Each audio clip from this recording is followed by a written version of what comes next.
You ever have one of those nights where the blue and red lights outside aren't just flashing? They're bouncing off the walls like you've landed in a bad episode of reality TV?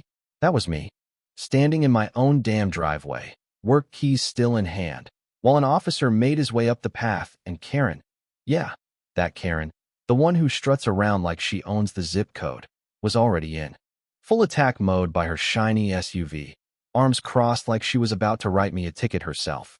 "Officer," she said, with that tone that could sour milk. "This man parked in my spot again. I've told him 100 times, that's my driveway. He won't move it." The officer squinted at her, then looked at the mailbox with my name literally right there. "Ma'am, this is his address." Karen blinked, like he just told her gravity stopped working. "No, you don't understand," she huffed, flapping those perfectly manicured hands. "That driveway's always been mine. HOA assigned it. Years ago. He just moved in. He doesn't know the rules." And you know what? I tried to speak up, but all that came out was the kind of tired you feel in your bones. I'd just gotten home from a 14-hour shift, parked my truck, and boom, there she was, shrieking about her spot, and suddenly the law's on my lawn. The cop turned to me, asking for ID. I gave it to him, real calm on the outside, but inside, I was boiling. He checked the ID, tapped something on his tablet, and tried to say, "Ma'am, this property belongs to," but Karen jumped in, louder, waving receipts that didn't exist. "The HOA president approved it. You're making a mistake." And just like that, half the street was peeking from behind curtains. The cop just sighed and looked back and forth. And then he said something that wiped the confidence right off Karen's face. That's when it all flipped. She realized she'd been using my driveway for years. But I should back up a sec. When I first showed up on Willow Creek Lane, I was just looking to move into my late uncle's house, a peaceful brick home, end of the street, the kind of place where sprinklers hum and folks wave even when they don't know you. But those places, they have secrets. Karen introduced herself before I even got a chance to unpack, clipboard in hand, like she was running for mayor. "Welcome. I'm Karen, head of the HOA. We like to keep things organized." Thought she meant neighborly, but no, she meant organized, like she's the CEO of a one-woman empire. Suddenly, I'm being told what color my curtains can be, how high my mailbox should stand, and then, my favorite, how the driveway in front of your house is technically under community use. Hers, actually, since her garage was full of association supplies. I wanted to laugh, but she was dead serious. "Oh, don't worry, last owner didn't mind." Yeah, my uncle never argued, but he did warn me. "Son, folks who run HOAs think they own the world." At the time, I just shrugged it off. Weeks rolled by. Karen parked on my driveway every day, sometimes blocking my garage, waving at me like she was doing me a favor. I figured, maybe she'll get the hint when she sees I live here for real. Nope. Came out one morning, her car dripping oil all over my concrete. So I texted her, politely. She shot back, "As HOA head, I have rights to that spot. Please refer to the rules." And that's when I started digging. I spent 3 straight nights reading every scrap of HOA paper, every doc my uncle left. What did I find? The driveway was, wait for it, definitely on my property. Karen been using it all this time because nobody stopped her. So I tried to talk to her again. She smiled, lied, said she'd look into it, then parked right back there the next day. That's when I snapped. I parked my own truck there, felt weird, like I was trespassing on my own land. Not 10 minutes later, angry pounding at my door. "Move your truck," she screamed, phone in hand like she was about to live stream my crime. I just said, "It's my driveway, Karen." She was livid. "I'm calling the cops." And for once, she wasn't bluffing. Within 15 minutes, police rolled up, lights blazing. And that's how we ended up with the showdown at the start of this story. But it gets wilder. The officer said, "Sir, you're good to go. You can park wherever you want on your property." He turned the tablet so Karen could see my name on the county's map. Karen stammered, "There must be a mistake." The cop shrugged. "Not according to the assessor's map." And I'll be honest, part of me almost felt bad for her. Almost. She turned to me, lips curled. "I'll be filing a formal complaint with the HOA. This isn't over." She stormed off, heels clicking like a clock counting down. I thought it was done, but nope. The next morning, my truck was gone. Towed. I called the company. Yep, towed at 7:30, Authorized by HOA. President Karen. My jaw hit the floor. I got a ride to the impound lot, paid out the nose to get my own truck back. Stormed into the HOA office, small building, walls full of community harmony. Posters. The irony almost made me laugh. Karen, of course, was there behind the desk. If you're here about the towing, regulations clearly state. I cut her off. That's my driveway. The officer confirmed it. She just smirked. I'll check with the legal team. That's when I realized she wasn't just annoying. She was dangerous.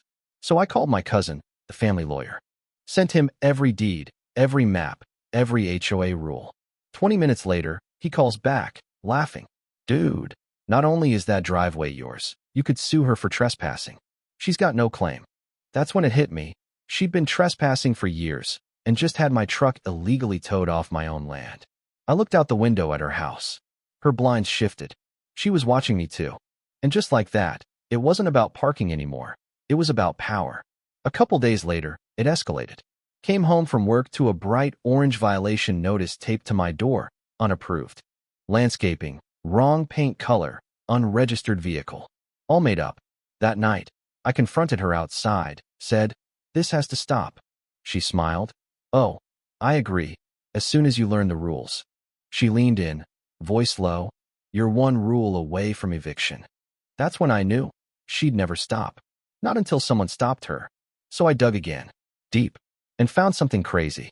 A temporary access permit, signed by Karen, letting her park on my uncle's property 5 years ago for community storage, set to expire in 6 months. Never renewed, never approved by the board. She'd been using that expired slip as her ticket for years. I printed everything, ready to go nuclear. But first, I wanted to see how far she'd go. The next morning, police at my door, again. This time, with a zoning map and a question. Turns out, Karen had forged a property line, penciled in a new border on the map she'd submitted to the HOA. The officer pointed it out. "This line isn't official. She faked it to claim your driveway." My stomach turned. All that drama, all that rage, built on a lie.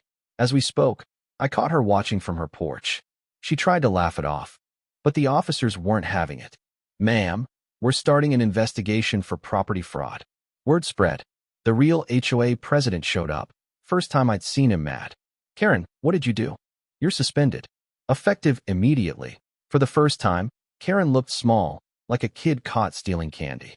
The cop gave me a copy of the final report. You'd be surprised how many stories start with a driveway. You'd think that would be the end. But it wasn't.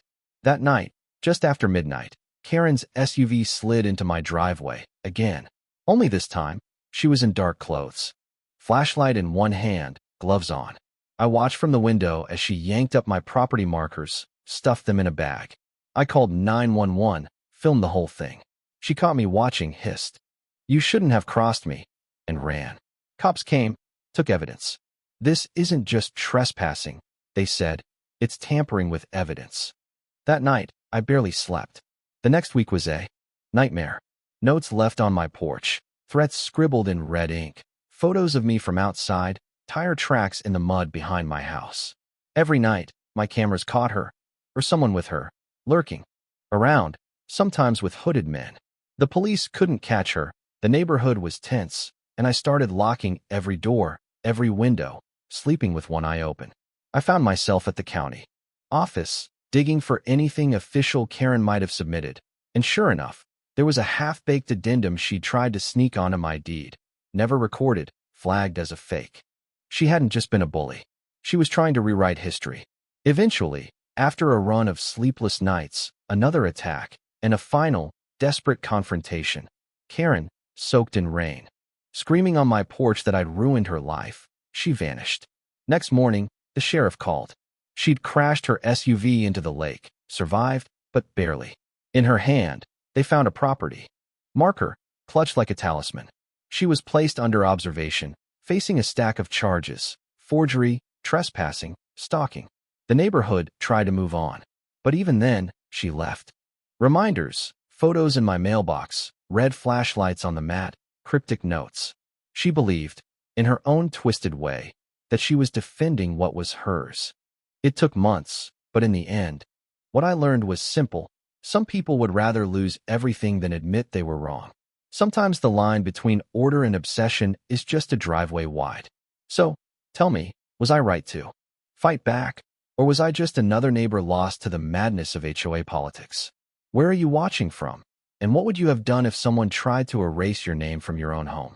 Drop your story below, because you better believe I'm not the only one with HOA scars.